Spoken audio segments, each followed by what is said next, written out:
I appreciate you letting me be a part of this today, and thank you, Chief, for allowing me. I am Detective Callahan. I work in the Confusion Center down here. I am the missing persons liaison. And just a little brief description of what I do is I do review all missing person reports that come over from the night before. I work very closely with each of the 5 missing person detectives in each individual districts, and provide them resources that they could help, whether it be through the FBI or through the county, through the human trafficking task force. One thing I do want to stress, though, too, is that each of the districts have a designated zone car that also, on each shift, that also follows up on missing person cases. So it's not just the missing person detective in each individual district, but it's also on each platoon. Each shift will have a missing person car that will follow up on our missing persons. Just one thing I want to stress to everybody and to get the word out there is to let everybody know there is no time limit when you can make a missing person report. There's the illusion that you got to wait 24 hours to make a missing person report, whether it's an adult or juvenile. It's just not the case. Here in Cleveland, we will never turn down a missing person report. They can be missing for 30 seconds. If they call the police, the division of police here in Cleveland will make that report. We do follow up on all the missing person reports, regardless of how they're titled.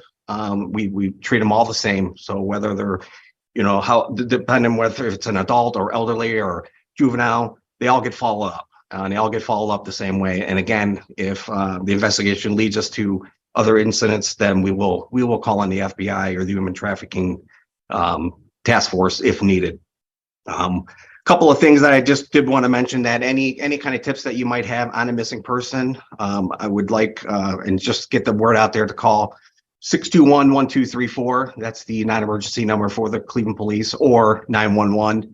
Or if you want to make an anonymous tip, you can call Crime Stoppers, and that number is 216-25-CRIME, and then get that information. You'll remain anonymous, and that'll get to the proper people in regards to that investigation.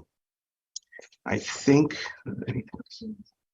Oh, yes, thank you. Yes, one thing I did want to mention is the pictures. I also, down in the Fusion Center, and I do monitor and work on our website here for all the missing people. I do want to mention pictures.